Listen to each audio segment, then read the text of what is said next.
Hi YouTubers, JDCap26 here with Just Do the Repair and Tips, and we did a test here with glycerin right there to the left, some paint, it's acrylic paint, 100% silicone in the caulking gun.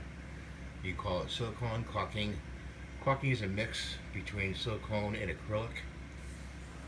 So we took the silicone and we mixed it with 100% silicone, glycerin, and paint.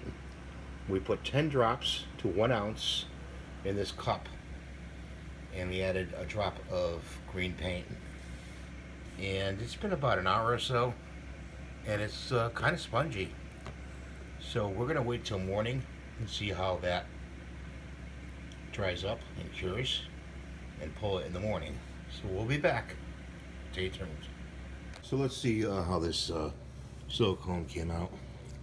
Let's pull it out of the container with this popsicle stick.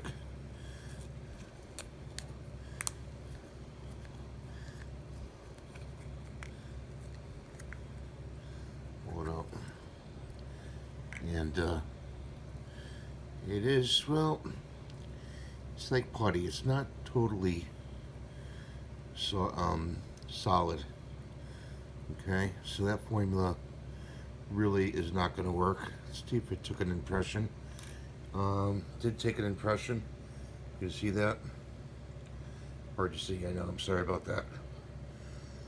But didn't dry fully. It dried, but it didn't, it's still kind of on the soft side. So we wouldn't use that. We're going to be doing another test in the next video, so I hope you stay tuned and watch that. Thanks for watching. Have a great day. Please rate and subscribe.